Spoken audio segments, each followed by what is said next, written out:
हमारी क्लास नहीं हो पाई थी, है ना, तो सेहत की वजह से कोई बात नहीं, वही क्लास इस बार फिर से रिपीट कर देते हैं जो क्लास था। तो पिछली बार हमारा जो क्लास का सेशन था वो था टेंशन। कितने लोगों को टेंशन है यहाँ पे?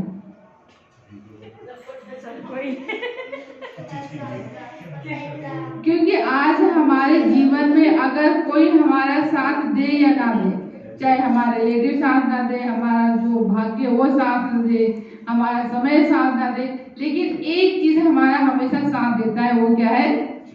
टेंशन। ये तो हमारा 24 घंटे हमारे साथ रहता है। चाहे वो 5 साल का बच्चा हो, उसको भी टेंशन है। किस चीज की टेंशन है? एग्जाम का। मुझे खिलौने नहीं मिल रहे, मेरी फेवरेट चीज नहीं मिल रही। 5 साल के बच्चे को क्या टेंशन है? मेरे खिलौने नहीं मिल रहे हैं और मेरे पसंद की चीजें नहीं मिल रही। और 60 साल के बूढ़ों को भी टेंशन है। किस बात की?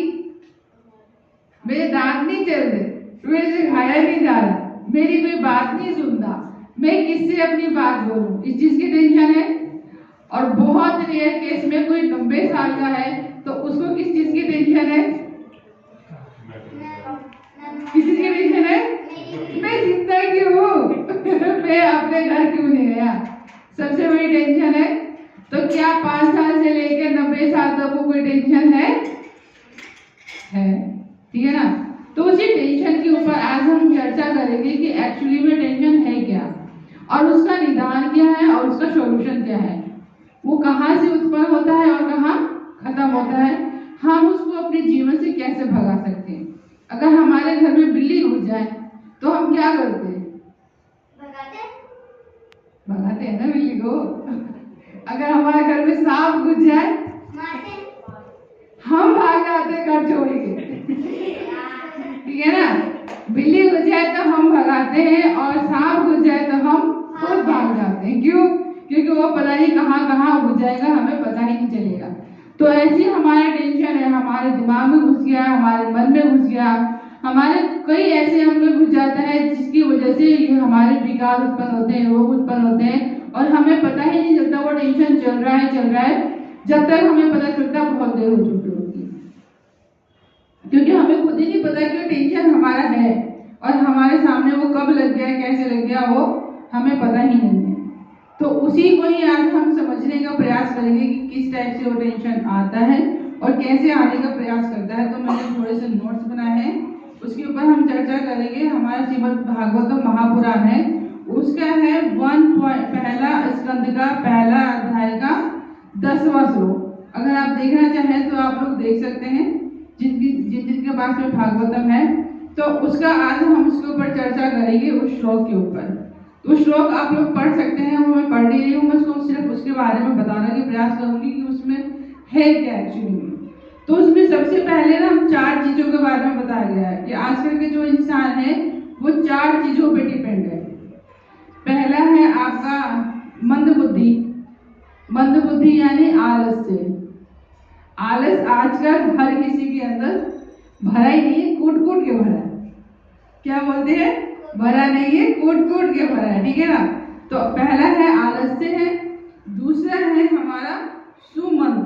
पहला मंद हो गया, फिर सुमंद यानी कि जो शास्त्रों के बारे में जो जानता है, शास्त्रों के बारे में पढ़ा भी है, उसको सब पता है, फिर भी उस चीजों को फॉलो नहीं करता, उस चीज को नहीं मानता, वो अपनी एक अलग ही प्रथा चलाने का प्रयास करता है, अपना लॉजिक लगा लेगा, अपने तरीके से चलने का प्रयास करेगा। तो उसी को ऊपर हम चर्चा करेंगे। उसके बाद है एक मंद भाग्य। कई लोग बोलते हैं ना हमारा तो भाग्य शांत दे रहा, हम क्या करें, हम तो माला ना बहुत करना चाहते हैं, लेकिन क्या करें, टाइम ही नहीं मिलता, क्या करें, समय नहीं, काम इतना ज्यादा है, करने को कुछ नहीं है, घर पे खाली बैठे है ना, काम हो नहीं रहा, लेकिन फिर क्या बोलते हैं हमारे पास समय नहीं है, हम बहुत बिजी है। और कहाँ पे बिजी है? टीवी देखने में, मोबाइल चलाने में, है ना, या पड़ोसी के साथ में दरवाजे पे बैठने में। और उसके बाद क्या कहते हैं, हमारे पास समय नहीं, पूरे दिन हम बिजी रहते हैं, पूरे दिन काम करते हैं, पड़ोसियों की चुगलियों में लगे रहते हैं, है ना। तो एक तो हमारा हो गया मंद भाग्य, ठीक है। उसके बाद आता है हमारा उपद्रव भी आजकल लोग बहुत ज्यादा करते हैं, ठीक है ना। तो मैं आपको ये बता दी हूँ इसके बारे में। नोट लो, बहुत सारे बना देखो कितना मैं करवाती हूँ। तो एक होता है आलस। आलस के जैसे आप लोगों को बोला कुछ काम कर रहा है, माता जी ये वाली ना सेवा आप कर सकती हैं। अरे नहीं माता जी मेरे से होगा नहीं, कैसे करूँगी, मेरे को तो आता ही नहीं, मेरे को तो समझ नहीं आता। मतलब कहा जाए तो तुलसीदास जी कहते हैं ना, राम भजन को आलसी, भोजन को होशियार, और तुलसीदास ऐसे जीव को बार बार धिक्कार। क्या बोलते हैं तुलसीदास? राम भजन को आलसी और भोजन को, देखो लंगर बटे गई हुई, भंडारा बटे गई, देखो क्या लंबी लाइन रहती है ना। और कथा सुनने के लिए माता जी, अरे क्या करे, संडे हुई ना हमारे घर में मेहमान करते हैं, क्या करे हमारे घर में संडे हुई हमारे बच्चे कहीं ना कहीं चले जाते हैं, संडे को ही तो टाइम नहीं होता, या फिर नहीं तो और संडे को क्या करते हैं, हमारे घर में लोग आते हैं तो हम नॉनवेज बनाते हैं। स्पेशल हमारे घर में क्या बनता है, संडे को ही बनता है। तो हम कैसे आ सकते हैं, ये है बहाना। मतलब राम भजन को आलसी, भोजन को होशियार। और क्या कहते हैं तुलसीदास जी, ऐसे जीव को बार बार धिक्कार है ऐसे जीवन पे, कि जो भगवान के लिए हमारे पास समय नहीं है और हमारे अपने के लिए, और फिर हम जो खा रहे हैं उसके बाद डॉक्टरों के पास जाकर दवाई खा रहे हैं। तो ऐसे खाना खाने से क्या लाभ कि हम 2 रोटी खाएं और 10 दवाई खाएं। इससे अच्छा है कि हम 2 रोटी खाएं और उतने में हमारा जीवन सही से चल जाए। लेकिन वो रोटी कैसी हो, भगवान की भोग लगी। हम भगवान को भोग लगा के पहले हम भगवान को बुलाएं, उसके बाद अगर हम उसको खाते हैं तो जो बीमारी आने वाले भी है वो भी भाग जाती है। तो इसीलिए तुलसीदास भी ऐसे जीव को बार बार धिक्कार कर रहे हैं। तुलसीदास इतने महान है, वो भी ऐसे भक्तों को धिक्कार कर रहे हैं कि जो भोजन के पीछे पड़े हुए और भजन के पीछे उनके पास समय नहीं है। तो पहले जरूरी क्या है, भोजन की भजन। ये जिस दिन समझ में आ गया ना जिसके जीवन में, समझो उसका जीवन उद्धार है, नहीं तो उसका जीवन धिक्कार ही है, इसके अलावा और कुछ नहीं है। तो पहले भजन, सुबह सुबह बोला भी जाता है कि हमें पहले भजन करना चाहिए फिर भोजन करना चाहिए। तो इसीलिए तुलसीदास भी ऐसे जीवों को बोलते हैं। तो ऐसे एक वैज्ञानिक थे, बहुत सारे वैज्ञानिकों को होता है ना विज्ञान पे लॉजिक लगाना। तो एक विज्ञान है ना, उसमें कई सारे उन्होंने सर्च किया कि चलो एक हम एक्सपेरिमेंट करते हैं। तो बहुत सारे वैज्ञानिक ने क्या किया, 5 बंदर लेकर आए और 5 बंदर लाके और उन्होंने एक पिंजरे में उनको बंद कर दिया, जैसे होता ना बड़ा सा पिंजरा, उसमें बंद कर दिया और पिंजरे के ऊपर उन्होंने केले लटका दिए, ठीक है। और बंदर की क्या आदत है, केले खाएगा उछल के। उन्होंने उसमें सीढ़ी भी लगा दी कि बेचारे को मेहनत ना करना पड़े, उछलना ना पड़े। उन्होंने एक सीढ़ी लगा दी कि सीढ़ी पर आराम से चढ़े और केले तोड़ के खाए, ठीक है। तो 5 बंदर उसको अंदर से बंद कर दिया और उसमें केले लगा दिए। तो जैसे ही एक बंदर केले तोड़ने के ऊपर चढ़ा, उसके ऊपर ठंडा ठंडा बिल्कुल पानी डाला ऊपर से। किसने डाला, वैज्ञानिकों ने। उसके ऊपर बहुत ठंडा ठंडा पानी डाला और साथ में जो 4 बंदर बचे उनके ऊपर भी डाला। तो सारे बंदर डर गए, क्या हो रहा है, हम केले तोड़ने जाए। तो फिर दूसरे ने ऐसे प्रयास किया, वो तो डर के मारे कोने में बैठ गया, गीला होकर बैठ गया। फिर दूसरे ने हिम्मत करके चलो मैं करता हूँ, इससे नहीं हुआ मैं करूंगा। तो वो तोड़ने गया, उसमें भी ठंडा ठंडा पानी डाला, ठीक है। तो वो भी जाके कोने में बैठ गया। उसके बाद तीसरे ने बड़ी हिम्मत करके आधा चढ़ने की कोशिश किया, तो उसमें भी डाल देगा। क्या डाला गया, ठंडा ठंडा पानी। अब तो डर के मारे सारे बंदर कांपने लगे, क्योंकि जो चढ़ रहा था उसको तो डाला ही जा रहा था, जो बचे हुए थे उनको ऊपर डाला जा रहा था। तो इसकी वजह से जब चौथा चढ़ने लगा तो जो बाकी जो बंदर बचे थे 4, वो पकड़ के उसको मारने लगे। क्यों मारने लगे, हाँ, कि जो ऊपर चढ़ रहा है उसकी वजह से ठंडा पानी ऊपर से आ रहा है और हम लोग भी गीले हो जा रहे हैं, तो इसको पकड़ के मारो। लेकिन जो चौथा चढ़ा था उसमें पानी डाला नहीं था, उस पर नहीं डाला, लेकिन फिर भी सबने मिलकर उसकी पिटाई कर दी। क्यों, डर बैठ गया सब मिलके हमारे ऊपर, इसको खाने से ठंडा पानी आ रहा है तो इनको नहीं चढ़ने दे रहा है। तो फिर वैज्ञानिकों ने क्या किया कि उसमें से ना चुपके से एक बंदा निकाल लिया और नया बंदा डाला। अब नए बंदे को तो नहीं पता था ना उस रूल के बारे में कि भाई इस पर चढ़ने से ठंडा पानी गिरता है। तो नया बंदर है, उसको केले दिखे, वो उछल के चढ़ने लगा। तो जो 4 बंदर उसमें थे, उसको चढ़ने से पहले उसको नीचे खींचा और पकड़ के घुमा मारा। उसको पता ही नहीं कि भैया मेरी पिटाई हो क्यों रही है, क्योंकि उसको रूल तो पता ही नहीं था ना। वो तो अभी अभी नया उस पिंजरे में आया, उसको नहीं पता कि ऊपर चढ़ने से ठंडा पानी गिरता है और हमें ठंड लगती है। तो उसको लगा कि शायद इसके ऊपर चढ़ के ना केले खाने की वजह से पिटाई हो रही है। तो वो भी चुपचाप कोने में बैठ गया। फिर अभिज्ञानियों ने क्या किया, उसमें से एक और पुराने बंदरों से निकाल के एक और नया बंदर डाल दिया। तो नया बंदर आया, उसको भी नहीं पता उस रूल के बारे में, तो वो भी ऊपर चढ़ने लगा। तो जो नया बंदर आया था ना, जिसकी पिटाई हुई थी, वो सबसे पहले जाके उसको मारने लगा। क्यों? क्योंकि उसको बताया कि इस पर चढ़ के जो इस पर चढ़ता है उसकी पिटाई होती है। तो सबसे पहले वो उसको रूल नहीं पता, उसको क्या पता कि यहाँ पे क्या नियम था। उसको ये वो नया आया, वो उस पर चढ़ा और उसकी पिटाई हो गई। तो उसने सोचा कि जो इस पर चढ़ता है ना, उसको पकड़ के मारना चाहिए। तो पुराने तो मारे ना मारे, नया वाला उसको मारने लगा। तो ऐसे करके वैज्ञानिकों ने 5 जो पुराने थे निकाल दिए और नए को उसमें डाल दिया। अब उन लोगों को नहीं पता था कि इससे पहले क्या हो गया। वैज्ञानिकों ने फिर दोबारा से उसमें पानी डाला, साइंटिस्ट ने दोबारा पानी डाला, बस 3-4 पे ही एक्सपेरिमेंट किया था। तो उसके बाद जब वो सारे नए आ गए और जो भी नया है वो केले खाने के तो उनके भीतर थे भाई, वो केले तो अच्छे लगते ना भाई बंदरों को। तो जो नया वही चढ़ गए और केले खाने का प्रयास करे, और जो चढ़े, जो बाकी नीचे बचे, वो पकड़ के उसको अच्छे से लूट लिया। ठीक है, तो इससे हमें क्या है शिक्षा मिली भाई, नए वाले को तो हमें पता नहीं था ना, पुराने को पता था कि क्या रूल रेगुलेशन थे, क्या नियम था। लेकिन नए वालों ने भी सीख लिया कि भैया उसके पीछे का लॉजिक नहीं पता, लॉजिक नहीं पता उनको कि भैया पिटाई हो क्यों रही है। पुराने वालों को पता है, नए वालों को नहीं पता। भैया वो थोड़ी ना उसको जाके बताने वाले कि क्यों हो रहा है, क्या हो रहा है। लेकिन एक जो डर है वो समाज में बैठ गया। तो आजकल हमारे समाज के भी तो यही हाल है। हमारे समाज में अंग्रेज आए, हमारे समाज में मुसलमान आए, उन्होंने हमारे नियम को तोड़ मरोड़ के इस तरीके से डर बैठाया समाज में, और वो डर बैठा गया। धीरे धीरे पुराने लोग चलते गए, नए लोग आते गए, लेकिन वही पद्धति फिर से चलती गई। उनको नहीं पता कि क्यों होता है।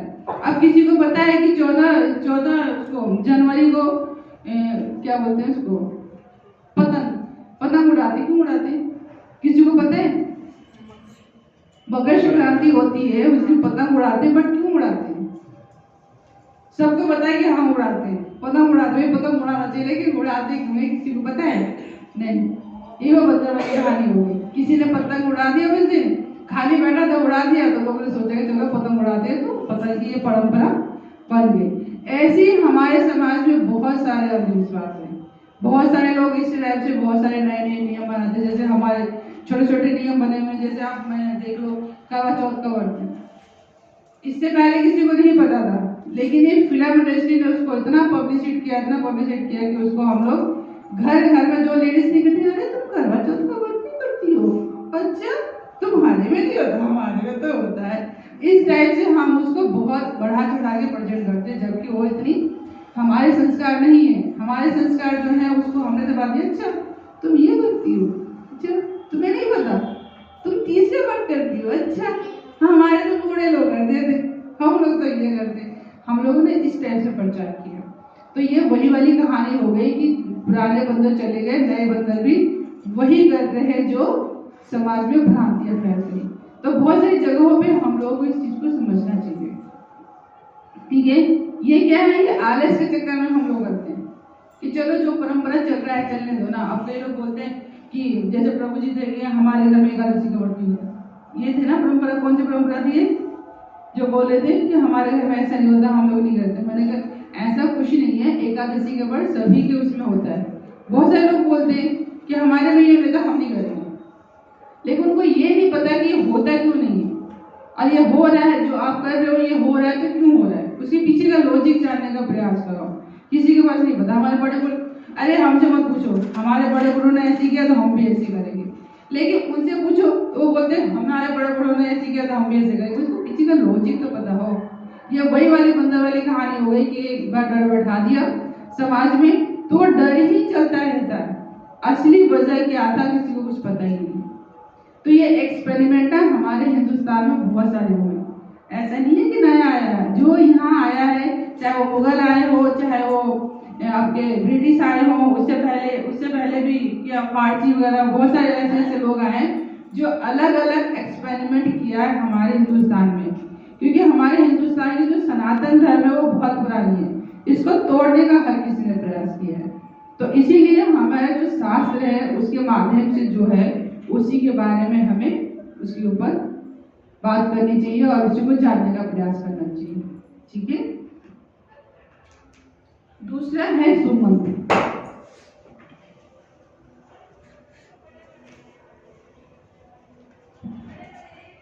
आज के लिए हमारे समाज में बहुत सारे लोग हैं जो हमें तो भागवतम आता है, हम तो पूरा भागवतम जानते हैं, पूरा हमें गीता कंठस्थ से याद है। और जब उसके ऊपर लॉजिक पूछो, चर्चा पूछो तो नहीं ये वाला नहीं, बस हम तो पढ़ना जानते हैं, हमें वो तो पढ़ना ही आता है, इसके अलावा और कुछ नहीं आता। लेकिन जो शास्त्र जानने के बाद भी गलती करता है उसको क्या बोलते हैं? सुमंत। और हमारे समाज में सुमंतों की संख्या बहुत ज्यादा है। आप किसी को भागवत समझाने जाओ, हमारी गली की चर्चा देख लो, अगर नहीं हमें ये सब पता है, हमारा तो बहुत पहले से पता है, या हम सब जानते, सारी कहानी पता है, हम क्या करेंगे जान के। ठीक है ना। ये क्या है? सुमंत। तो कहते हैं ना कि विष देख के खाता है ना, वो इतना मतलब खतरनाक नहीं होता जो बिना देखे खाया जाता है। तो खतरनाक तो हर चीज होता है। आप जो ज्ञान आप लेके बैठे हो, क्या वो ज्ञान सही है, इसके बारे में हमें पता होना चाहिए। अगर नहीं पता है तो पता करो। क्या पता हमारा अधूरा ज्ञान है। कहता है ना अधूरा ज्ञान विष समान है। तो विष के समान में जहर की तरह वो चढ़ता है। जहर की तरह कैसे चढ़ता है? अहंकार आपका कैसे चढ़ता है? जो होता है ना, हमें किसी चीज को पता है, आपको ज्यादा पड़ गया है या किसी को ज्यादा किसी चीज का हो गया, बहुत सुंदर, उसको कितना घमंड चढ़ जाता है, वही घमंड उसको ले डूबता है। एक कथा आपने सुनी होगी, वैशाली की कथा, शास्त्रों में है, उसमें हमारे पुराणों में है, काफी इतिहास में आप पढ़ोगे। वैशाली की कथा है कि वो बहुत सुंदर थी, उसकी सुंदरता ही उसको विरासत का कारण हो गया। वैशाली नाम की थी एक स्त्री थी, वो गांव में इतनी सुंदर थी कि हर पुरुष उस पर कब्जा करना चाहता था। और घर जो गांव में पूरा महाभारत शुरू हो गया। होता है ना, एक चीज के पीछे आजकल में देख रहे हो, एक के पीछे दो, इस टाइप से। तो उसके चक्कर में इतना महाभारत हो गया, पूरा गांव आपस में लड़ने लगा, उस पर चर्चा हो गई। कहा जाता है कि उसी से ही वेश्यावृत्ति शुरू हुई, उसी को ही वेश्यावृत्ति के टाइप से बनाया जाएगा। जो जितने अमीर थे उसके हिसाब से उसको यूज करेंगे। तो वैशाली नाम की हमारे इतिहास में वर्णन भी आता है। तो इसी टाइप से हमारे समाज में भी बहुत सारे ऐसे लोग हैं कि अधूरा ज्ञान लेके घूम रहे। तो हम ये तो नहीं कह रहे ना कि आप आओ और हमसे कोई पैसे देके ज्ञान हो, ठीक है आप ले लो जितना आपको लेना है, जो समझ में आना ठीक है, जो आपके पास है वो भी दो। हम ऐसा तो नहीं कहते कि हम नहीं लेके जाओ भाई, हमें भी ज्ञान दो, हमें भी चाहिए, लेकिन लो और दो, लेकिन शास्त्रों के माध्यम से, अनसुनी कथा नहीं, इधर से उधर से नहीं। ठीक है ना। तो यही होते हैं सुमंत। शास्त्रों के बारे में पूछ लो, उसे गीता के बारे में पूछो, गीता में कितने अध्याय है, गीता में कितने श्लोक है, कृष्ण ने कितने बोले, अर्जुन ने कितने बोले, बोलेंगे यह तो हमें नहीं पता, ये हमें नहीं आता। तो आता क्या है? बड़ी बड़ी बातें करनी है ना, कि हमें सब पता है, पता कुछ नहीं। तो इसीलिए शास्त्र के माध्यम से जो प्रमाणित गुरु है उनके माध्यम से कथा सुननी चाहिए और समझनी चाहिए। ठीक है। एक होते हैं मंदभाग्य, जिनको बोलते हैं अनलकी, जिसको कि कभी भक्त मिले ही नहीं, भक्तों का संग मिला नहीं। बहुत सारे लोग बोलते हैं अब तो हमारी 60 साल की उम्र हो गई, अब जाके हमें भक्ति मिली, अब हम क्या करेंगे। भाई कम से कम 60 साल में तो मिल गई, जो निकले गए उनको मिली नहीं, उनका क्या। लेकिन वो बच्चे बहुत भाग्यशाली हैं जिनको बचपन से ही भक्ति मिलती है। ये बहुत ही तो क्या कहा जाता है कि गोल्डन चांस होता है कि किसी को बचपन में भक्ति मिल गई, इसका पुराना कोई प्रारंभ ऐसा रहा होगा जिसकी वजह से बचपन में उनको भक्ति मिली। अदरवाइज भक्ति इतनी आसान नहीं है कि आप लोगों को मिल जाए। तो कोई ऐसा लक है जो आपका जागृत हुआ और आपको भक्ति प्रदान हो। इसके माध्यम से पता नहीं कितने आपके घर के लोग तर जाएंगे। तो ये भी क्या है, भाग्य है। बहुत सारे लोगों के जीवन में नहीं होता, वो मंदभाग्य होते हैं। जिसे बोला जाता है कि स्कूल में आओ, स्कूल की बातें भी सुनो, नहीं हम नहीं आएंगे, हमारे बच्चों को ना ये सन्यासी बना देंगे, ले जाएंगे स्कूल में सन्यासी बना देंगे। नहीं हम नहीं बनाएंगे, हमारा बच्चा तो घर छोड़ देगा, चाहे वो क्लब में जा रहा हो या कहीं और जा रहा हो, घर छोड़ दे, पूरे दिन रात भर गायब रहेगा, वो मंजूर है। लेकिन भक्त बन जाए ये लोगों को मंजूर नहीं है। लोग सोचते हैं हमारा बच्चा भक्त बनेगा तो बिगड़ जाएगा। कैसे बिगड़ जाएगा? हाँ, उनकी सेवा नहीं करेगा, उनको नॉनवेज नहीं खाने देगा, उनको इधर उधर घूमने नहीं देगा, उनको उल्टे सीधे काम नहीं करने देगा, तो हमारा बच्चा बिगड़ जाएगा। उल्टा सीधा काम कर रहा है, सिगरेट पी रहा है, दोस्तों के साथ में क्या बोलते हैं उसको, नशा, चरस गांजा, वो पी रहा है, तो हाँ ठीक है हमारा बच्चा सुधर जाएगा, कभी ना कभी तो सुधर जाएगा, कोई बात नहीं, आज बिगड़ गया है। लेकिन भक्त बनाना बहुत मुश्किल है। भक्त नहीं बनाएंगे, भक्त बनाएंगे तो ये ज्यादा बिगड़ जाएगा, घर से भाग जाएगा, है ना। तो भाग के जाएगा भाई, रहेगा तो इसी दुनिया में, कम से कम तुम्हारा जीवन इस जन्म अगला जन्म सब तो सुधार देगा। तो इसीलिए भक्त बनाओ। अब अगर वो भक्त बन गया, उसकी बुद्धि शुद्ध हो गई, जो तुम बनाना चाह रहे हो सकता है उससे ज्यादा वो बन जाए। तुम बनाना चाह रहे हो 10वीं पास कर ले, 12वीं पास कर ले, कोई सरकारी नौकरी कर ले या कोई प्राइवेट में मिल जाए, क्या पता वो बड़ी पोस्ट पे बन जाए, कोई मंत्री बन जाए, कोई बहुत बड़ा व्यापारी बन जाए, वो आपको नहीं पता। लेकिन आप लोगों को क्या पता कि मेरा बच्चा भक्त नहीं बनेगा, बिल्कुल नहीं बनेगा भैया, मेरा बच्चा भक्त नहीं बनेगा। इसको वाले बिगाड़ देते, है ना, माला करवाते, 4 नियम पालन करवाते, ये करवाते, वो करवाते, क्या करवाते, बताओ क्या करवाते इसको वाले?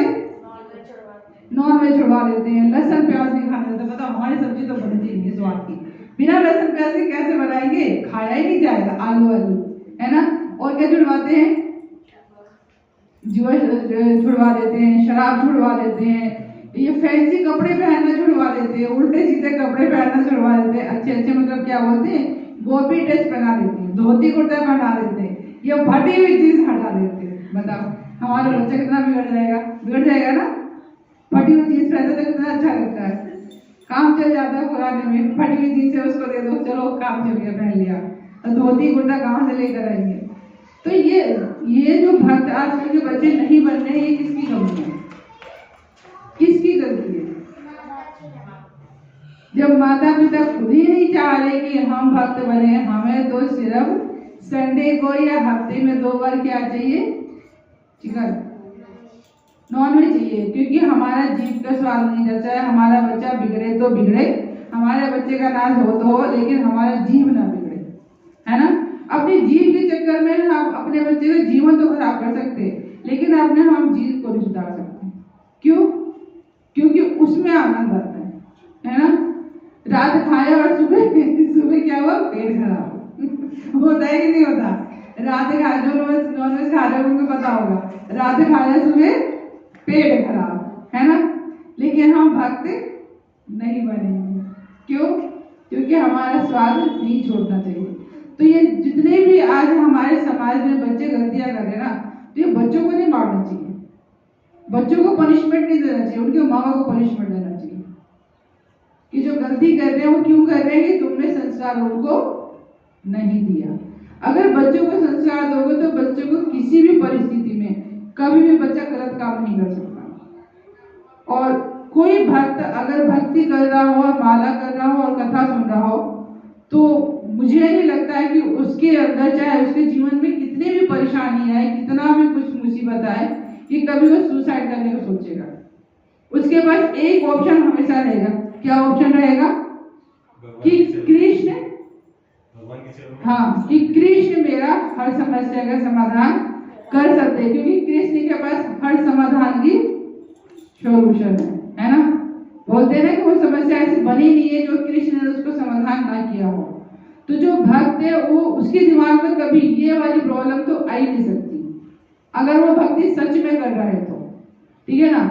लेकिन समाज में बहुत सारे अभक्त लोग चल भी रहे हैं, और उनका आजकल क्या हो रहा है, अभी प्रभु जी के कॉलेज में एक छत से कूद गया, कॉलेज में ही वो बच्चा छत से कूद गया। अब पीछे का क्या रीजन, क्या वो मतलब अफेयर हो सकता है या जीवन में कोई अपनी परेशानी हो सकती है कि उसने मतलब कॉलेज में इतना बड़ा उसने वो लिया, रिस्क लिया कि मैं कॉलेज में सुसाइड करूँ। कॉलेज में 10 बच्चे हैं, पूरा कॉलेज भरा हुआ है, तो उसका कौन सा खालीपन हो गया। बोलते हैं ना अकेलेपन में हम लोग ये सारे काम करते हैं कि सुसाइड कर रहे हैं या फिर हम डिप्रेशन में जा रहे हैं, परेशान है। लेकिन कॉलेज में कौन सा डिप्रेशन, कौन सा परेशानी। स्कूल में क्लास में बैठे हो तो 10 लोग तो आपके साथ में हैं, आप किसी से बात कर लो। लेकिन मन में अगर परेशानी है, मन में अगर दुविधा है, मन में आपका अंधकार है, तो आप चाहे भीड़ में भी रहो लेकिन वो आपको नहीं बचा सकता। तो इसीलिए तो बोला जाता है ज्यादातर कि भीड़ भाड़ में नहीं जाना चाहिए। क्या बोला जाता है, जो भीड़ में गया हो भाड़ में गया। ठीक है। इसीलिए कभी भी हमेशा भीड़ भाड़ से बचो, चाहे वो मन के अंदर आपकी भीड़ हो, चाहे वो दुनियादारी की भीड़ हो। बहुत सारे लोग बोलते हैं ना भेड़ चाल चलते हैं ना कि जो हवा जहाँ बह रही है वहीं पे बह रही है। आज कौन सी हवा चल रही है, कौन से बाबा चल रहे हैं आजकल, समाज में कि ये बाबा बहुत अच्छे हैं, हम उस बाबा से मिलने जाएंगे। चाहे अपने कर्म खराब हो रहे हो लेकिन हम उस बाबा से मिलने से तुम्हारे कर्म थोड़ा ठीक हो जाएंगे। बाबा के जो ज्ञान है, जो उनकी समझ है, या जो वो आप लोगों को समझाने का प्रयास कर रहे, ज्ञान दे रहे, अगर उसको आप जीवन में उतार रहे हो, चाहे आप उससे ना मिलो, पर वो बात कितने बार अपने गुरु से मिले जीवन में, 1 या 2 बार, 1 या 2 बार अपने गुरु से मिलके उन्होंने इतना बड़ा या अपना जो धर्म का काम है उन्होंने वो पूरा कर दिया, सिर्फ 1 या 2 बार मिलने से। तो क्या गुरु से हम बार बार मिलके हम वो काम कर सकते हैं जो हम करना चाहें। गुरु का जो ज्ञान है ना उसको पकड़ो। गुरु के शक्ल देखने से नहीं आपका उद्धार होगा कि हम वृंदावन जा रहे हैं और पता नहीं कौन सा है ना बाबा, कि हम उनको जाके दर्शन करेंगे, जो सुबह 2 बजे दर्शन करेंगे। तो सुबह दर्शन करने से तुम्हारा क्या लाभ, कुछ लाभ हुआ भाई। जैसे टीवी में तुम देखते हो ऐसे लगा तुम अपनी आंखों से देखा ही, पता चलिए हो गया कि हाँ हमने अपनी खुली आंखों से देखा, टीवी में नहीं देखा। यही तो अंदर हुआ ना। अगर उन्होंने जो उपदेश दिया है, जो तुम समझाने का प्रयास कर रहे कि तुम भक्त बनो, माला करो, भगवान का नाम लो, 4 नियम पालन करो, वो नहीं करना जी। हम तो नॉनवेज खाते हुए हमारी तो राधा रानी सुनती है, हमारी राधा रानी मानती है, हमें सब कुछ दे रही है, हम नॉनवेज भी खा रहे हैं, और तो फिर हमें मानने की क्या जरूरत है। फिर तुम जैसे कर रहे हैं इसको क्या बोलते हैं, सुमंत। ठीक है ना, हमें नियम पता है कि हमें ये नहीं करना, उसके बाद भी हम लोग अपनी मनमानी करने का प्रयास कर रहे हैं। वृंदावन कहा जाता है कि आप वृंदावन बार मत जाओ। लोग बोलते हैं ना हम तो हर महीने वृंदावन जाते हैं और अपनी सारी गंदगी वहां छोड़कर आते हैं। रात को गए, रात को ठूस के खा के गए, सारी गंदगी अपनी लेके गए और जाकर वहां वृंदावन में छोड़कर आए। तो वृंदावन आपका उद्धार करेगा। इस्कॉन वाले सुबह सुबह क्यों जाते हैं, इस्कॉन वाले क्यों जाते हैं, अपनी गंदगी अपने घर छोड़ के जाओ, साथ लेके मत जाओ। आप धाम जा रहे हो तो धाम को साफ सुथरा करो। आप रात को यहाँ से खा पी कर ठूस के गए, वहां से होटल लिया, होटल में रुके, पूरी गंदगी आपने वहां निकाल दी धाम में, और उसके बाद ये घूम रहे हो मंदिर से, हम तो बड़े साफ सुथरे हो गए। हमें धाम को साफ सुथरा करना है, जाके अपनी गंदगी नहीं, वहां दिल्ली की गंदगी जाके आप वृंदावन में छोड़ के आ रहे हो, जबकि वृंदावन हमें साफ रखना है। तो धाम हुआ कि अपराध हुआ। तो हमें ये समझना बहुत आवश्यक है, लेकिन समझाए किसको। लोगों ने भेड़ चाल बना रखा। वही बंदर वाली कहानी है कि एक ने परंपरा बना दी कि जो रात को जाना है और सुबह वहां जाके मंदिर में रुकेंगे, सारी गंदगी अपनी छोड़ के आएंगे और फिर मंदिर में घूमेंगे, फिर ठूसना से भी घर आ जाएंगे। तो ये हमारी क्या हो गई, भक्ति। कौन कहता है कि भक्ति है? भक्ति वो है जो हमें गुरु ज्ञान दे रहे, जो गुरु समझाने का प्रयास कर रहे कि कृष्ण क्या चाहते हैं, कृष्ण की क्या इच्छा है। अगर वो हम समझ गए और हम उसको समझने का प्रयास कर रहे हैं, तो इसका मतलब कि हम वृंदावन धाम अपने अंदर बसा रहे हैं। वृंदावन धाम आप जाओ मत, वृंदावन धाम अपने हृदय में बसाओ। और कहा जाता है कि जिसके हृदय में वृंदावन होता है, उसके वृंदावन में कौन होता है? श्री कृष्ण। जहाँ पे वृंदावन है वहीं तो कृष्ण है। तो इस्कॉन वाले या फिर हमारे गुरु महाराज भी ये बोलते हैं कि वृंदावन बार बार जाने से अच्छा है कि अपने घर में वृंदावन बसा लो। अपने घर में नहीं बसा सकते, अपने मन में बसा लो। अपने मन में कृष्ण को धारण करो, अपने घर में कृष्ण को धारण करो, वहाँ पे कथा करो, वहाँ भक्त बनाओ, लोगों को प्रसाद खिलाओ, वहाँ पे अपना ग्रुप बनाओ कृष्ण का, वहाँ पर भजन कीर्तन करो, लोगों को उनको सिखाओ, समझाओ कि कृष्ण क्या चाहते हैं। तो क्या हो गया वो, क्या हो गया? वृंदावन धाम। कहाँ है आप लोगों का दिमाग? समझने का प्रयास नहीं करते हो। जहाँ पे कृष्ण कथा होती है, जहाँ कीर्तन होता है, जहाँ प्रसादम होता है, जहाँ पे 4 भक्त मिलकर कथा सुनते हैं, वो जगह कौन सी हो जाती है? वृंदावन धाम। तो हमारा इस सेंटर का जो जगह का नाम क्या है? वृंदावन धाम। तो हम कहाँ पे बैठे हैं? तो क्या हमें जाने की आवश्यकता है वृंदावन? वृंदावन में तो यही होता है, कृष्ण के दर्शन होते हैं, प्रसाद मिलते और कथा होती है और मंदिर मंदिर घूमते। तो यहाँ पे कथाओं में भी तो हम मंदिर मंदिर घूमते हैं। जितने भी वृंदावन की जो कथाएं हैं, वृंदावन का मंदिर है, सबकी कथा तो यहाँ हो जाती है। चाहे वो बाके बिहारी हो, चाहे वो राधा रमन हो, चाहे वो कौन से गोपीनाथ हो, मदन मोहन हो, है ना, और कौन कौन से है? राधा वल्लभ जी हैं और राधा दामोदर, राधा श्याम सुंदर, राधा किशोरी नहीं होता, राधा और किशोरी क्या? सोच के बोलो, ठीक है ना। तो ये सारी चीजें जब हमारे मन में है तो इसका मतलब कि हम तो खुद ही चलते फिरते वृंदावन धाम बन गए। तो कहा जाता है कि जो वृंदावन धाम के दर्शन कर लेता है उसको गोलोक वृंदावन धाम होता है। तो हम चलते फिरते वृंदावन धाम हो गए, तो हमारा जो दर्शन करेगा उसको गोलोक धाम मिलेगा नहीं मिलेगा? तो हम खुद ही क्यों ना बने वृंदावन धाम, ठीक है। तो जो हमारे गुरु आचार्य बोल रहे हैं ना, हमें वही करना और कुछ नहीं करना। हमें वृंदावन में जाकर कचौड़ी नहीं खाना, हम अपने घर में कचौड़ी बनाएंगे और भगवान को खिला के उसी को ही वृंदावन कचौड़ी बनाएंगे। बनेगी नहीं बनेगी? अगर हमने कचौड़ी घर में बनाई, भगवान को भोग लगाई, तो उसके बाद में क्या हो गया? वृंदावन की कचौड़ी हो गई ना। भाई भगवान ने खा ली तो वृंदावन की कचौड़ी हो गई। तो कचौड़ी खाने के लिए वृंदावन जाने की क्या जरूरत है? वृंदावन से ही भगवान को बुला दो ना अपने घर। अपने घर बुला लो, बुला सकते हैं?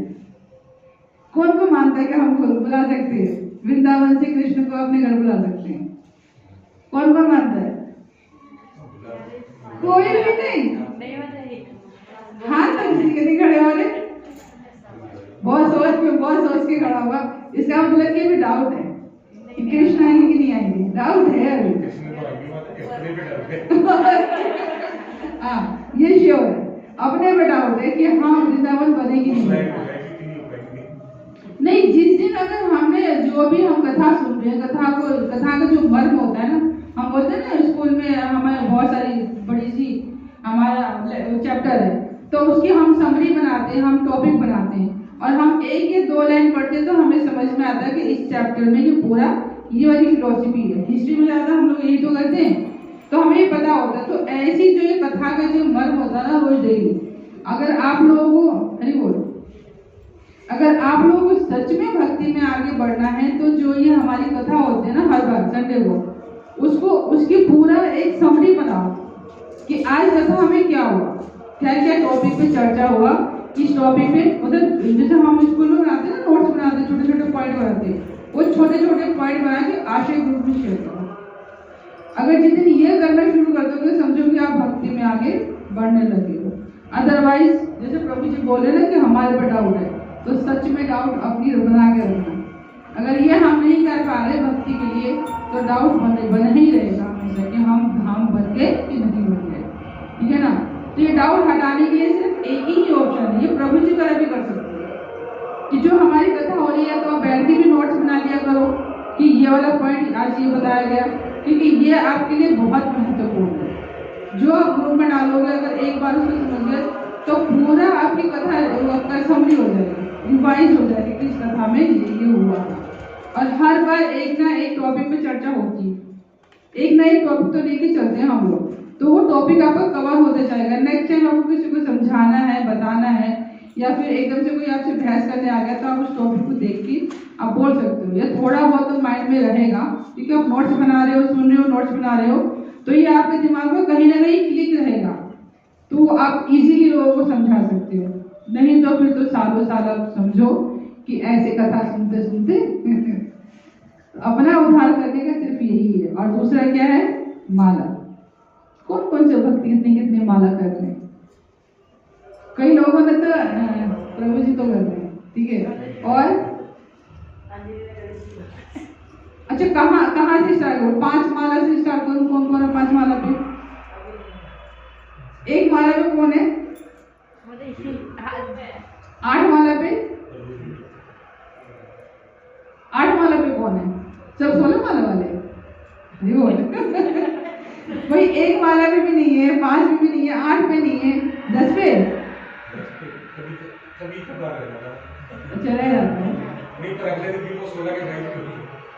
यस, लेकिन कोशिश करें कि 22 ना हो, 16 का 16 ही हो। वो डेली एक नियम बना ले कि मुझे इस टाइम पे, क्योंकि अगर आपने एक टाइम फिक्स कर लिया ना कि मुझे इस टाइम पे, आपका कोई तो ऐसा टाइम होगा जो खाली होता होगा।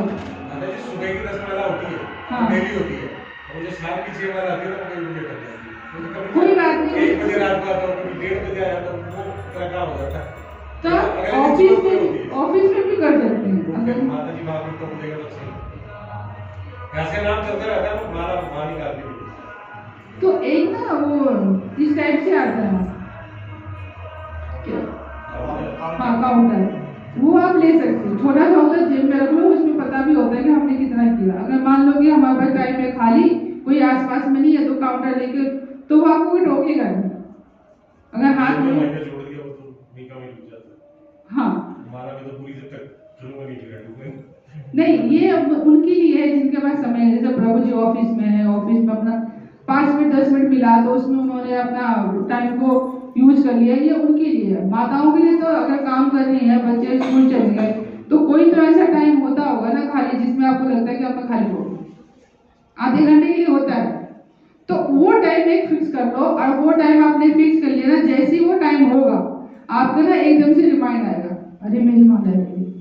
चाहे वो सुबह का 10 बजे का हो, शाम को 4 बजे का हो, या रात के 9 बजे का हो। एक टाइम आपने एक हफ्ता बना लिया ना, तो फिर वही टाइम आपको एकदम से, वो टाइम आपको याद दिलाएगा, माला नहीं है आज की, मुझे तो माला करनी है, एकदम से भागोगे आप। लेकिन उसके लिए आपको समय एक बनाना पड़ेगा। जैसे प्रभु जी ने बना लिया कि सुबह मुझे 10 माला करनी है, बाकी जो बच गई वो अपना उसी हिसाब से कर लेते हैं, लेकिन नियम तो बना ले, कम से कम 10 तो हो रहा है। तो 10 होगा तो 16 भी हो जाएगा। तो ऐसे ही आप लोग एक टाइम बनाओ, ये नहीं कि जब मन में उठाया माला उठा ली कि चलो आज हो गई, तो काश टाइम नहीं मिला। टाइम उन्हीं को नहीं मिलता जो टाइम नहीं बनाते। अगर जिन्होंने टाइम बना लिया, उनको उस टाइम पे एकदम से रिमाइंड होगा। जैसे अलार्म बजता है ना, दिमाग में ऐसे एकदम से क्लिक होगा, मेरी माला लगे, मैं खाली हूँ, मेरी माला, कुछ तो करो। तो कुछ तो नहीं तो कुछ तो सही स्टार्ट करो, क्योंकि जब तक माला नहीं करोगे ना, जब हमारे कपड़े गंदे हो जाते तो हम क्या करते? उठा के दोबारा पहन लेते हैं, क्या करते हैं? धोते हैं ना। तो हमारा मन पता नहीं कितने जन्मों से गंदा पड़ा है, तो क्या हम इसको नहीं धोना? तो माला क्या करती है? धुलाई करती है ना। जैसे हम उस पर साबुन, जैसे कॉलर गंदा होता है तो साबुन मलते हैं ना उस पर, और फिर उसके बाद क्या मलते हैं? ब्रश मलते हैं। तो ऐसे ही जब शुरू में हमारा जो मन है ना, वो माला पर लगता नहीं है, तो समझो कि आप उस पर साबुन घिस रहे हो और फिर उसके बाद ब्रश मल रहे हो। आप जब उस पर जबरदस्ती प्रेशर करते हो कि मुझे माला करनी है, अपने ध्यान को हर जगह से निकाल के एक जगह इकट्ठा करते हो, इसका मतलब कि उसको ब्रश से झूने से अलग कर रहे हो अपने मन को। और जब मन साफ सुथरा हो जाएगा ना, तो अपने आप वो रंगना शुरू हो जाएगा, उसको आनंद आएगा। जैसे आपको टीवी देखने में आनंद आता है ना, बच्चों को कार्टून देखने में, माताओं का देखने में, सीरियल देखने में, है ना, या गाना देखने में, जिसको जिसमें आनंद है। सबका अपना अलग अलग आनंद है भाई, लेकिन अलग अलग आनंद से अच्छा है कि आप एक आनंद में रम जाओ। उस एक आनंद से आपके सारे काम बन जाएंगे। तो 2 ही काम हमारे पास है, एक है हमारे पास माला, और दूसरा क्या बताया था? अभी भूल गई 2 मिनट में सबके दिमाग से क्लिक हो गया। मतलब ये हमारी कथा कहीं डाइवर्ट हो जाती है ना, टर्न हो जाती है, मोड़ पे मुड़ी और पिछले मोड़ पे क्या था कथा में नहीं पता, वो मुड़ने के लिए बड़ी मेहनत लगती है भाई, है ना। तो इसीलिए बोल रही हूँ कि आप नोट्स बनाओगे ना, आपको पता लगेगा कि कहाँ पे कौन सी कथा कहाँ कहाँ कंप्लीट होगी। तो ये आपको भर्ती में आगे बढ़ने के लिए बहुत फायदा करेगी, ठीक है ना। तो हो गए मंदभागी। तो मंदभागी में मतलब बहुत सारे लोग होते हैं जो बोलते हैं कि पता नहीं ऐसे, मतलब जैसे होता है ना, तो स्टोरी सुनाती हूँ। एक लकड़हारा था, वो जंगल में गया तो लकड़ी काट रहा होगा, तो काटते काटते होता है ना कई बार की वो क्या बोलते हैं जिससे लकड़ी काटते हैं, कुल्हाड़ी। कुल्हाड़ी उछल के निकल जाती है लकड़ी से, तो कुल्हाड़ी उछल गई निकल गई और उसकी नाक कट गई। ठीक है, कुल्हाड़ी से उसकी नाक कट गई। अब वो गांव में आया तो गांव वाले सारे हंसे, अरे तेरी नाक कट गई, नाक कट गई, तुम नकटा हो गया, तुम नकटा हो गया। अब उसको बड़ा अजीब लगे कि मेरी नाक कट गई, तब मुझे होता है। अब कहीं किसी का कुछ हो जाए तो लोग देखो कितना मजाक बनाते और फिर कैसे हंसते हैं, उसकी नाक कट गई। नाक का वैसी शान है कि हमारी नाक मत कटवा देना, हमारी नाक की इज्जत रखना, होता है ना। नाक का तो बहुत सारे मुहावरे हैं, तो उसकी नाक कट गई। तो गाँव वाले उसका खूब मजाक बना रहे हैं, उसको बड़ा अजीब लगा, गाँव में रहना मुश्किल हो गया। तो उसने अपना सारा कुल्हाड़ी वाला फेंका और कोई साधु संत होंगे, बाबा होंगे जंगल में, वहां चला गया। अब साधु के पास गया तो साधु बन गया, बस धोती वोती पहन ली, ठीक है। लेकिन धोती वगैरह भी पहन लिया, साधु के झुंड में भी रह गया, लेकिन जहाँ जहाँ जाए बाबा जी ये कैसे कट गई। ठीक है, हर कोई मतलब इस टाइप से उनको बोले ये कैसे कट गई, कहाँ कट गई। तो वो परेशान हो गया, कह रहा मैं साधु बन गया, उसके बाद भी लोग मुझे छोड़ नहीं रहे, थैंक यू किसी को।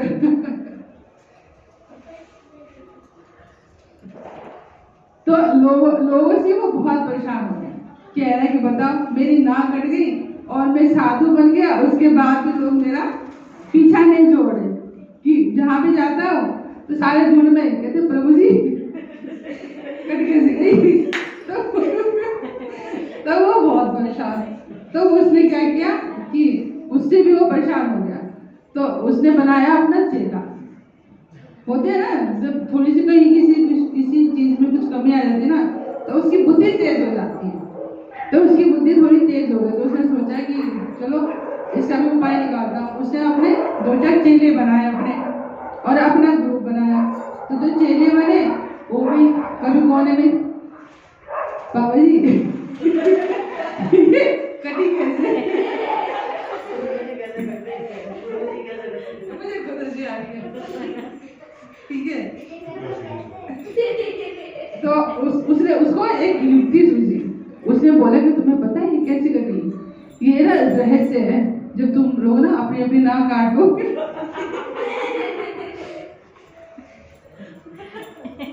मुझे कहता आपका जी आ गया।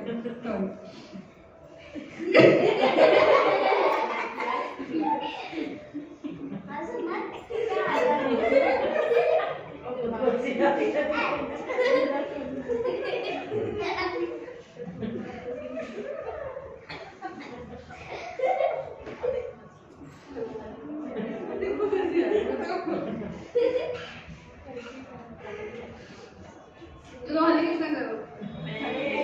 हरे कृष्णा कृष्णा कृष्णा हरे हरे, हरे राम राम राम हरे हरे।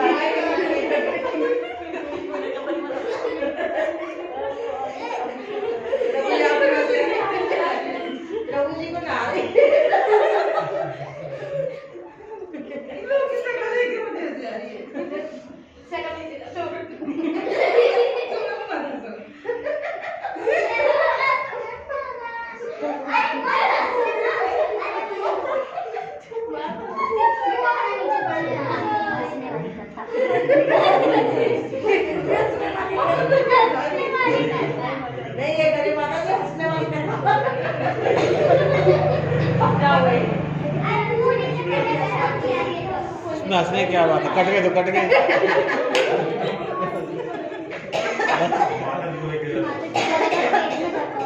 हो गया।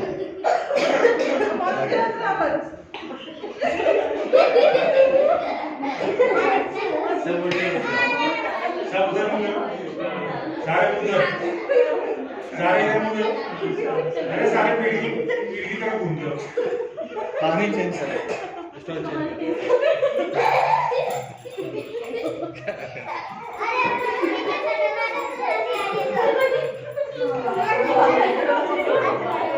सब उल्टे घूम जाओ, उल्टे।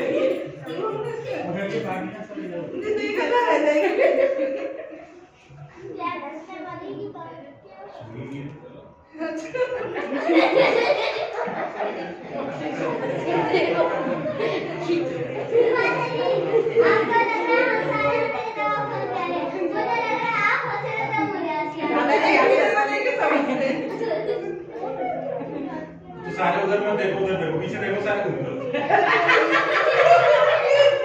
सारे पीछे घूम जाओ। आज से छूट जाएगी स्टोरी। ऐसे घूमो तो एक दूसरे को देख के फिर से हंस रहे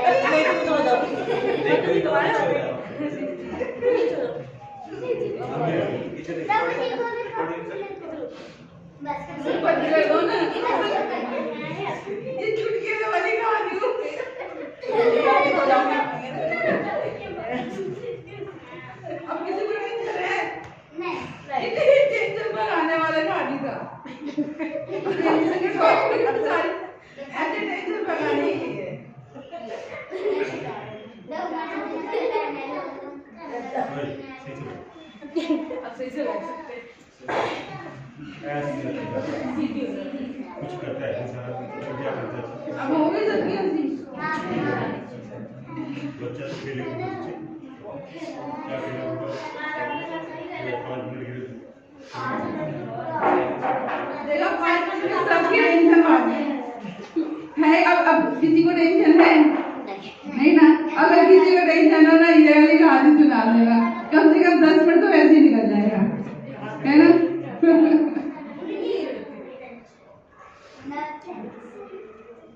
अब ठीक है, अब देखते हैं अभी आगे क्या करते हैं। जो रात को कट गई है, अब आगे ये क्या करेंगे ये देखने का प्रयास करते हैं। अब हंसना नहीं, कुछ नहीं तो ये वाली शो ही रह जाएगी, तो कंप्लेन कर देंगे तो फिर हंसने में लगे रहेंगे। तो क्या हुआ, ये समझदार हो गए, है ना, चतुर हो गए, क्योंकि थोड़ी सी ज्ञान उत्पन्न हो जाता है तो थोड़ी सी ज्ञान एक्स्ट्रा हो जाती है। उन्होंने क्या किया, 2-4 अपने शिष्य बनाए। तो शिष्य ने जब ये पूछा कि कैसे हुई, उन्होंने बोला पता है इसको मुझे हंसी आ रही है, बोला नहीं क्यों, शादी इतनी स्टोरी वो नहीं इम्पोर्टेंट, इतनी हंसी आ रही है। हाँ, चल बच्चों की वजह से। तो उन्होंने बोला कि ये करने से भगवान मिलते हैं। तो जितने शिष्य थे वो भी अपनी अपनी कटवा लिए। तो कटवाने के बाद उन्होंने बोला कि हमें तो भगवान मिले नहीं। तो उसने जो गुरु था उसके पैरों से उसने बोला कि मुझे नहीं मिले तो तुम्हें कहाँ से मिलेंगे। तो उन्होंने बोला कि जब तुम्हें नहीं मिले थे तो हमें क्यों बोला, कटवाने के लिए तो माता जी हंसती है। तो उन्होंने बोला कि जो जिसकी पहले वो था लकड़हारा, उसने बोला कि लोग मुझे देख के हंस रहे थे तो मैंने सोचा एक से भले दो, तो मैंने इसलिए तुम लोगों की भी कटवा दी। तो उस वो दोनों जो शिष्य थे उन्होंने सोचा हमारी तो कटी गई है, 2-4 औरों की काट देते। तो उन्होंने गांव में जाके सारे में उन्होंने अफवाह उड़ा दिया। क्या उड़ाया कि जिसकी नाक कट जाती है उसको भगवान मिल जाते हैं और वो भगवान के धाम सीधा जाते हैं। तो 2-4 और लोग आ गए, फिर अच्छा ऐसा होता है कि ना काटते जब भगवान पे जाते तो लाओ हमारी भी काट दो। तो 2-4 की उन्होंने और काट दी। तो उन्होंने पूछा अरे भगवान तो दिखे नहीं, कि हमें नहीं दिखे तो तुम्हें कहाँ से दिखे। तो उन्होंने बोला हमारी क्यों कटवाई, तो हम अच्छे ही रहते ना 2-4, तो एक छोटा संगठन बन जाएगा, एक हमारा ग्रुप बन जाएगा, तो हम ग्रुप में थोड़े से अच्छे लगे। कितने हो गए? 1 से 3 हुए, 3 से उन्होंने 4 और बनाए, 3 4 7 हो गए। 7 ने मिलके अपनी संख्या और बढ़ाई और उन्होंने क्या किया? पूरे गांव की नाक काट दी। ठीक है ना? अब पूरे गांव वाले क्या बन गए? नरकटे बन गए। ठीक है, अब पूरे गांव वाले नरकटे बन गए तो उनको ये लगा कि ये मतलब ऐसी होते हैं इंसान ऐसी होती है, इनकी नाक ऐसी होती है, सभी कटी हुई होती है। तो काफी दिन हो गए, काफी दिनों बाद उसमें एक नाक वाला आया। तो सारे जितने भी गांव वाले थे उस नाक वाले को क्या कर रहे? देख के हंस रहे, हाँ नाक वाला आ गया, हमारे गांव में नाक वाला आ गया। क्यों? क्योंकि वो सब नकटे हो चुके थे। तो क्या ये परंपरा हो गई? तो आजकल हमारे समाज में तो यही हो रहा है। बहुत सारे लोग एक दो चीजें सीख लेते हैं, उसके बाद एक संगठन बना लेते हैं और फिर उसको बना लेते हैं जी हम लाल कपड़े वाले, हम भगवा कपड़े वाले, हम पीले कपड़े वाले, हम टोपी वाले, नया एक अलग अलग अपना रूल डेकोरेशन बना लेते हैं। हम लोग क्या करते हैं? भेड़ चाल की तरह बह जाते हैं। जैसे वंदावली कहानी में हमने देखा ना कि जहाँ जगह मिली हम वहीं पे बह गए। तो समाज में हम यही तो कर रहे हैं। तो हमें ये सब देखना पड़ेगा कि क्या जो ये एक्चुअली में ये संस्था है या किसी का कुछ मुद्दा भी है या ऐसे ही बना दी कि ना एक ही ना करते तो उसने सबकी काट दी। एक ने अपना ड्रेस चेंज किया, 4 की उसने और ड्रेस चेंज करवा दी, किसी ने उल्टा तिलक लगा लिया, किसी ने सीधा लगा लिया, किसी ने बीच में लाल लगा लिया, किसी ने ऐसे ऐसे कर लिया, मतलब एक अलग अपना सिंबल बना लिया। तो इसी को बोलते हैं कि धर्म को अलग अलग बांटना। तो हमारे समाज में यही तो हो रहा है, हम लोग यही तो कर रहे हैं। हम समझ नहीं पा रहे कि एक्चुअली में है क्या। अब सबके गांव में नाक कट गई और एक नाक वाला आया तो हम उस पे हंस रहे। तो हमारा जो ये धर्म है, हमारा जो सभ्यता है, इसका क्या हुआ? जितने हमारे देश में लोग आए उन्होंने नाक ही तो काटी हमारे सनातन धर्म की नाक ही तो काटी है। ये वाली सभ्यता, ये सभ्यता अच्छी नहीं है, वो सभ्यता अच्छी नहीं है, ये तुम्हारा बैकवर्ड है, ये वो रूढ़िवादी है, इसको हटाओ, हमारा अंग्रेजी धर्म बहुत अच्छा है, ये कॉफी पीना अच्छा है, चाय पीना अच्छा है, कच्छा पहनना अच्छा है ना? साड़ी तो गंवार लोग पहनते, धोती कुर्ता गंवार लोग पहनते, जीन्स पैंट पहनते, है ना? पहले का जो हम लोग देखते जो अभी 1-2 जनरेशन पहले वो इतने निक्कर पहनते थे, पैंट वेट के नीचे, पजामे के नीचे। और आज का क्या आ गया? एंड फ्रेंच, क्या बोलते हैं उसको? एंड फ्रेंच कुछ बोलते हैं उसको, शॉर्ट्स वाले होते हैं बिल्कुल, है ना? हम छोटे बच्चे को जो पहनाते हैं आजकल वो बड़े बच्चे पहनते हैं। चलो प्रभु जी का तो फिर भी चलता है, माताओं को हम देखते हैं कि कम से कम 50 साल की बूढ़ी हो रही है।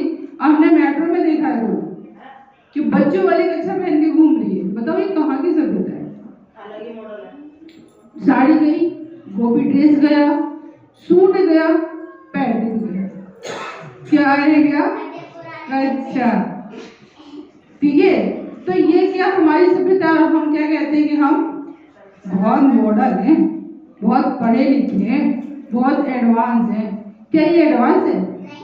50 साल के तुम कच्छा पहन के घूम रही है, ये एडवांस है? आप लोग बैठ के जब कथा में डिस्टर्बेंस होती है तो आप लोग क्या अलग से कुछ मुहूर्त निकालने का प्रयास करते हैं? अगर कोई जोर से ज्यादा बोल रहा है तो आप लोग को उसको रोकने का है ना, या फिर कथा में अलग से किसी को ड्यूटी दो, जो साथ में बैठा है उसकी जिम्मेवारी है उसको करने की, ना कि कथावाचक बीच में छोड़ के उस डिस्टर्बेंस को संभाले। क्या वो चीज समझ नहीं आती कि आप ही लोगों को तो नुकसान हो रहा है ना? कथा में डिस्टर्बेंस हो रहा है तो आप लोगों को बीच में टोकना चाहिए, कथा में डिस्टर्ब ना हो और आप लोग भी ना हो। हम कथा में कहाँ थे?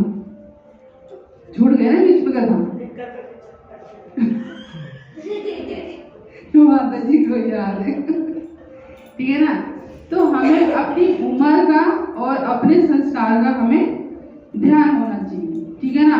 तो हमारे जो देश में आके हमारी सभ्यता जो खराब किया है लोगों ने, उस सभ्यता को सुधारने का अभी भी हमारे पास अवसर है। अदरवाइज फिर आगे वाली जो जनरेशन बिगड़ गई ना, उसको संभालना बहुत मुश्किल है। अभी फिर भी हमारे कंट्रोल में है हमारे बच्चे, लेकिन जो अभी ये जनरेशन आ रही है ना, जो ये आपका कंप्यूटर जनरेशन और ये आईफोन और ये रोबोट वाली जो कंप्यूटर आई, क्या बोलते हैं AI वाली, ये इसको संभालना बहुत मुश्किल है। ये हमारे हाथ से परे जाएगी अगर अभी आपने संस्कार नहीं दिया तो इसीलिए जो आपके हाथ में है उनको ऐसा संस्कार दो कि आने वाले जनरेशन को वो संस्कार दे पाए। नहीं तो फिर हमारे देश का, हमारे राष्ट्र का क्या लोग आप सोच भी नहीं सकते।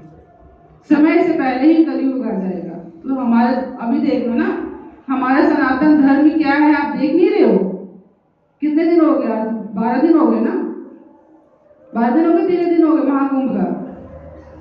एक्चुअली में ये है हमारा सनातन धर्म, जिसको कि हम छोड़ छाड़ के भूल भाल के बैठे हैं।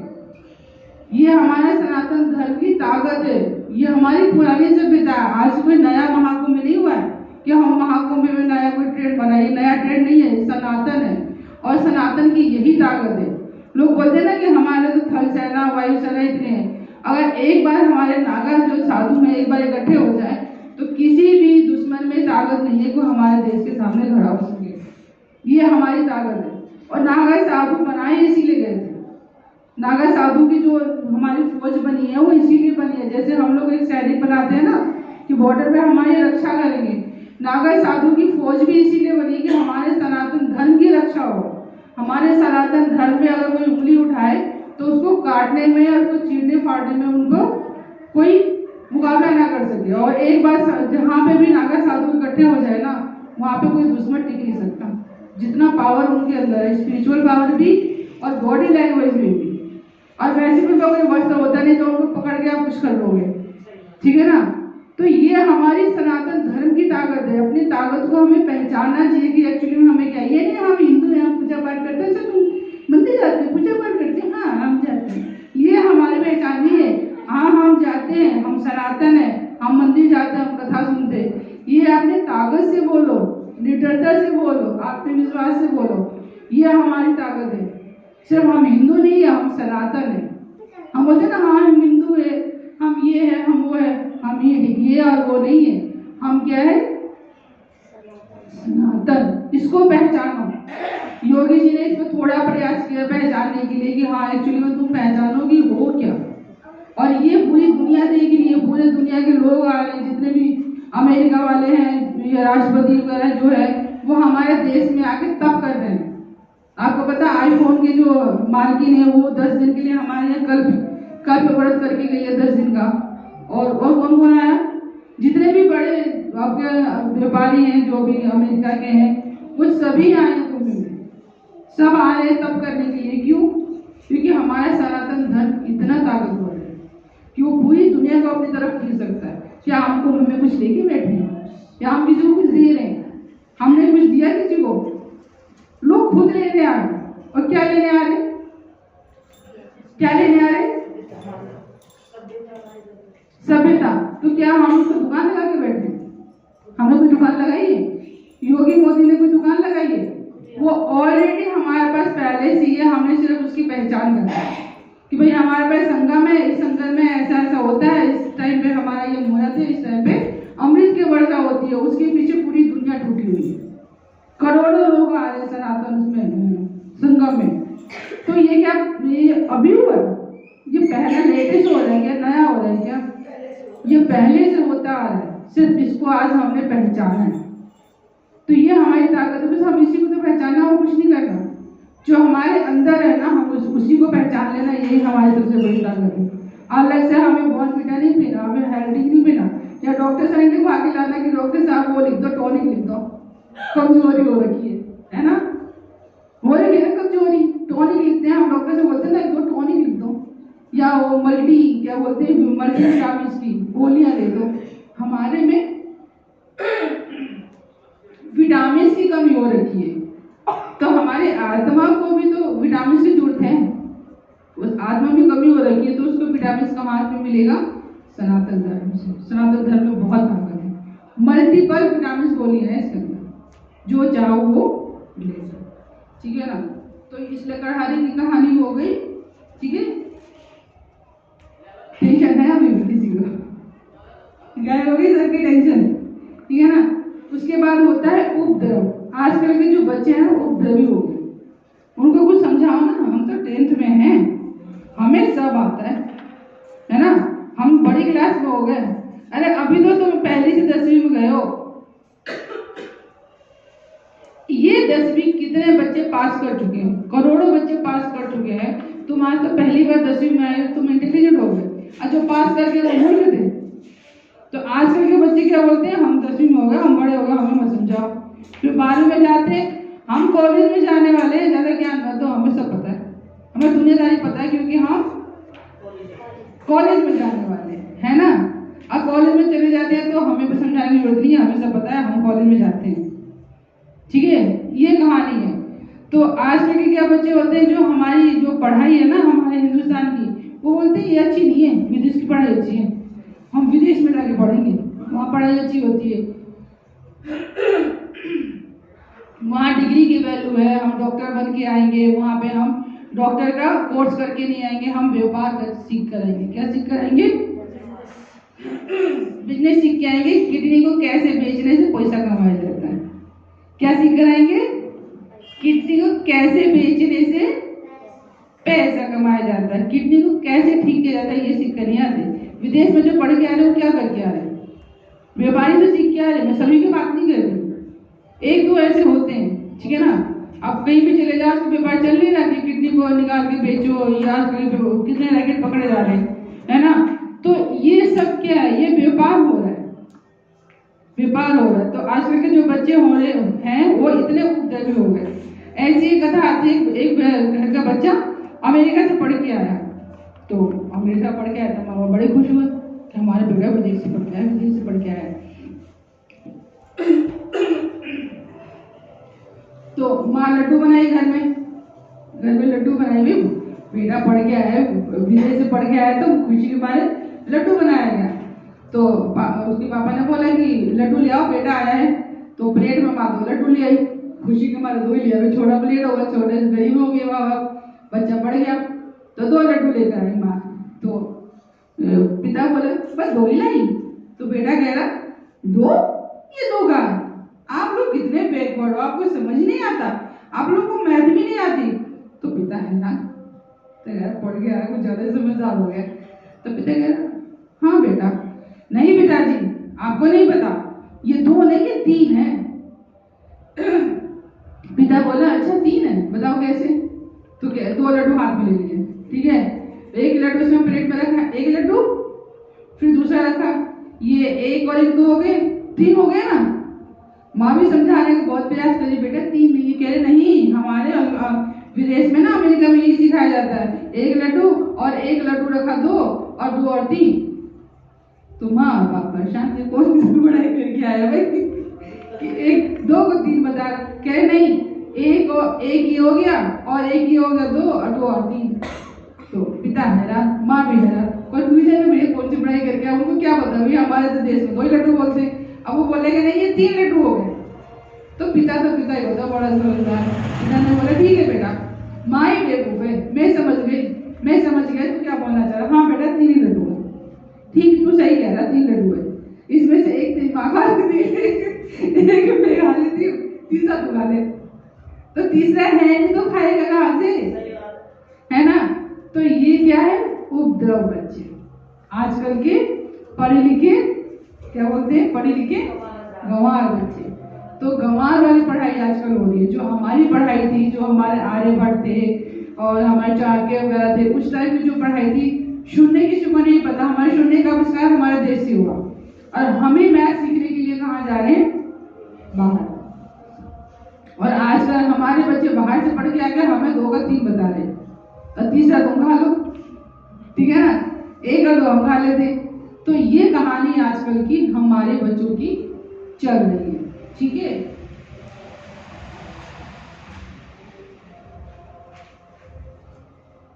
आजकल समाज में ऐसी बहुत सारे मूर्ख लोग होंगे, बहुत सारे लोग ना उसके ज्योति के पीछे पड़े रहते हैं।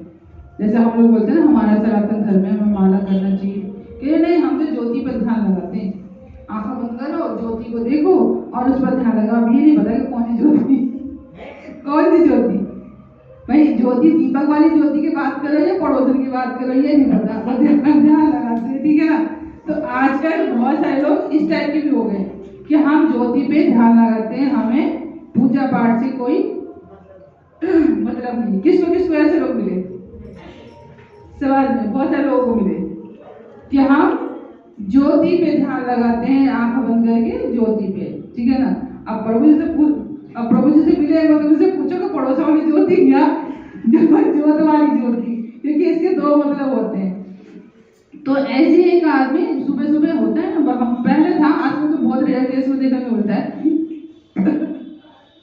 कि हाथ में दीपक लेके और लोटा लेके लोग मंदिर जाया करते थे कि शिवलिंग पर जल चढ़ाने जा रहे हैं, दीपक करने जा रहे हैं। तो एक आदमी ऐसे लेके फटाफट, ब्राह्मण था, वो लेके फटाफट ऐसे मंदिर जा रहा था, भागे भागे, सुबह सुबह ठंड लगती है भाई, तो सोचते कि फटाफट उसको शिवलिंग को कर रहे हैं पूजा वूजा, उसके बाद फिर कुछ हम काम करें। तो भागे भागे पंडित जाए, तो एक आदमी बड़ा आ रहा था, वो ज्योति वाला, तो कह रहा रुको रुको पंडित जी, कहाँ भागे भागे जा रहे हो? कह रहे मंदिर जा रहा हूँ। तो मंदिर कहाँ जा रहे हो? मंदिर में। तो भगवान की आरती उतारने जा रहा हूँ। तो वो कह रहा अच्छा आरती उतारने जा रहे हो, चढ़ाई किसने? आरती चढ़ाई किसने? तो उसका दिमाग बड़ा हैंग हो गया पंडित का कि ये कौन सा आज सुबह सुबह मिल गया पंडित हमें। पंडित नहीं, कुछ ऐसे होते हैं कुछ, हाँ जीव बोलते हैं ना, बुद्धिजीवी प्राणी। तो उसका दिमाग थोड़ा ठंडा, तो थोड़ा सा हल्का हुआ, शांत हुआ पंडित। तो फिर वो दूसरे दोबारा उसने क्वेश्चन किया कि ये क्या है? बोले ज्योत लेके मंदिर जा रहा हूँ। तो कह रहे ज्योत लेके मंदिर जा रहे हो, तो ये ज्योत आई कहाँ से?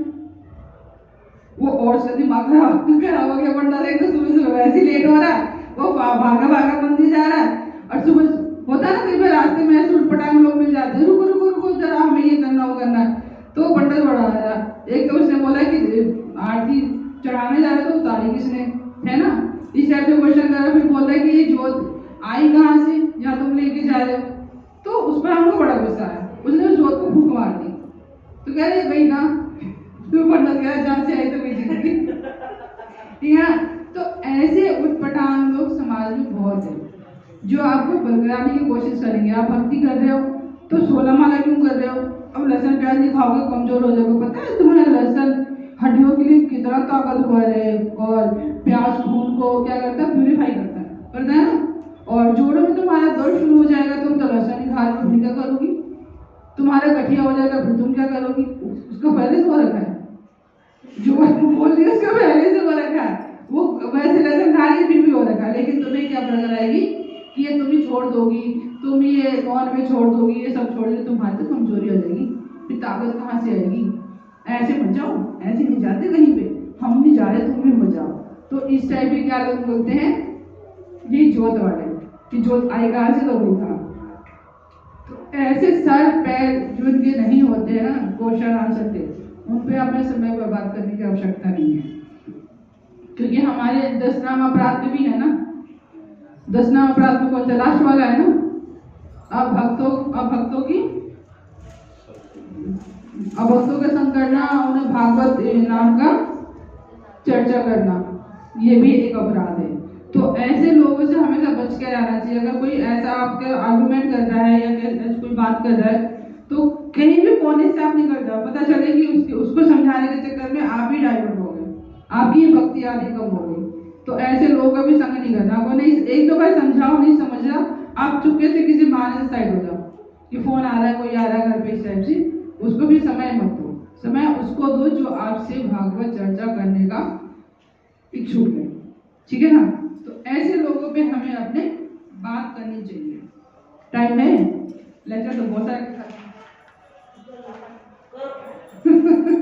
आज तो टेंशन खत्म करके मानेंगे, है ना।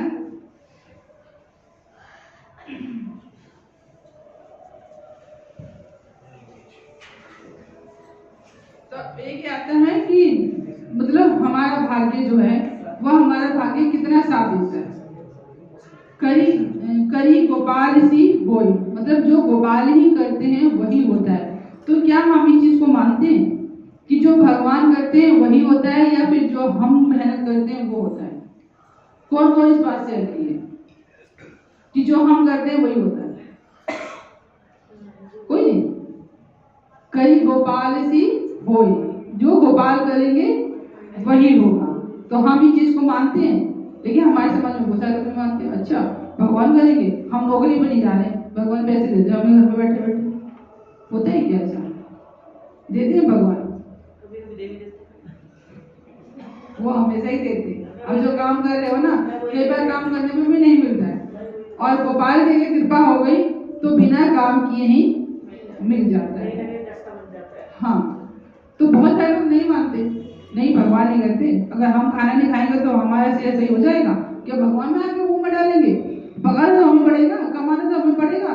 जैसे ज्ञान दे रही हो, भागवतम सिखा रही हो कि भगवान जो करेंगे वही होगा, हम कमाएंगे, घर में लाएंगे, पकाएंगे तभी तो खाएंगे। होता है ना? बहुत सारे लोग हमारे समाज में हैं ऐसे। तो ऐसी एक कथा आती है कि एक गांव में एक बच्चा था, बहुत इंटेलिजेंट था पढ़ने में, 10वीं में उसके 100% नंबर है, मतलब 100 में से 100, बहुत रेयर केस में आता है 100 में से 100 नंबर है। 12th में भी उसके 100 में से 100 नंबर है। कॉलेज में गया, वहां पे भी जो भी उसने कोर्स किया उसका 100 में से 100 नंबर आया। उसके बाद उसने इंटरव्यू दिया, एग्जाम दिया, बहुत सारे होते हैं ना जॉब का, तो उसने जॉब का एग्जाम दिया। तो सीजीएल होता है ना, सीजीएल जॉब के लिए, और सीजीएल एग्जाम दिया तो बहुत सारे क्वेश्चन ऐसे आते हैं जो गलत आ जाते हैं, गलत प्रिंट हो जाते हैं। तो बहुत सारे बच्चों ने तो उसको छोड़ दिया, लेकिन वो बहुत इंटेलिजेंट था। उसने क्या किया, वो जो गलत क्वेश्चन था ना, उसने कम से कम 10 पेज का उसका क्वेश्चन का आंसर लिखा, पूरा डिटेल में लिखा, सारे फॉर्मुलेशन लगा दिए, जो मैथ का जो आया था सारे उसने फॉर्मुलेशन अलग अलग तरीके से लगाए, और लगाने के बाद लास्ट में क्या लिख दिया कि ये क्वेश्चन ही गलत है। तो जब उसका चेक हुआ, पेपर चेक हुआ, ये रियल कहानी है, जब उसका पेपर चेक हुआ तो उसका 0 नंबर आया। तो उसने रीचेक के लिए दिया, जब रीचेक के लिए दिया तो उसका जो फॉर्मुलेशन देखा गया तो उसका फॉर्मूला सारा सेट, मतलब सही तरीके से फॉर्मुलेशन लगाया था, जो कि वो वहाँ पर प्रोफेसर थे उनको भी नहीं आ रहा था। तो प्रोफेसर इतने इम्प्रेस हुए उससे, और उसके बाद उसको दूसरा क्वेश्चन दिया गया करने के लिए। जब उसका चेक हुआ तो उसमें फिर 100 में से 100 नंबर है, ठीक है। और जो उसने फॉर्मुलेशन लगाया था उसमें एग्जाम्पल के लिए, वो हमारे जितने भी बुक है उसमें वो प्रिंट हुए, उसके फॉर्मुलेशन प्रिंट हुए, बुक में आए, उसका जो सॉल्व किया उसने गलत वाले का।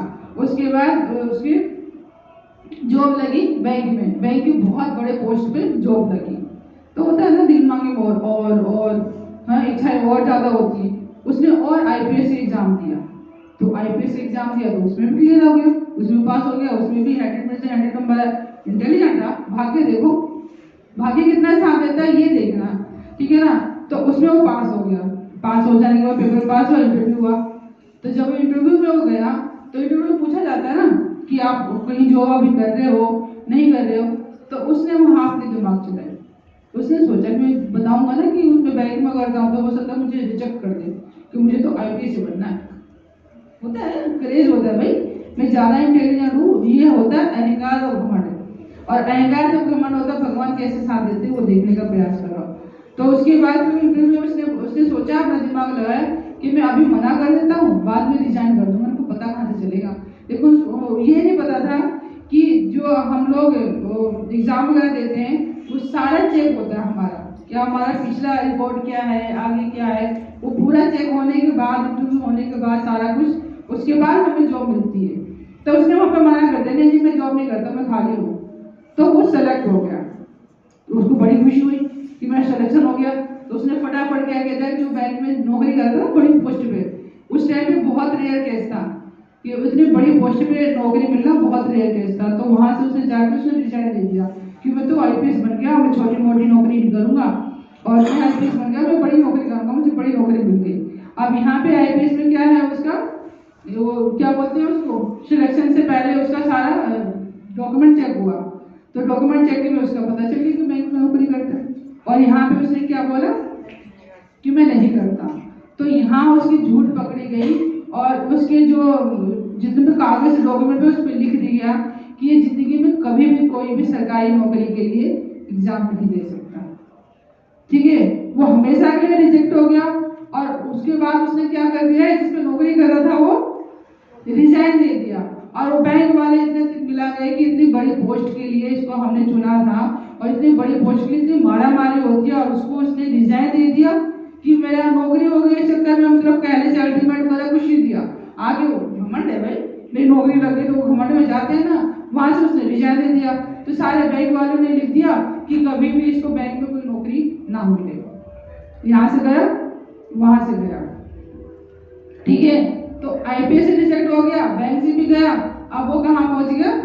अपने गांव। अपने गांव में वहां पे एक प्राइवेट स्कूल खोला, प्राइवेट स्कूल बनाया और उसी स्कूल को वो चलाने लगा और चला के और फिर उसको कैसे कैसे करके उसको सरकारी बनाया। सरकारी बना के वो आगे रिटायर हुआ। जब उसको रिटायर हुआ तो उसको पेंशन कितनी मिल रही थी? 6,000।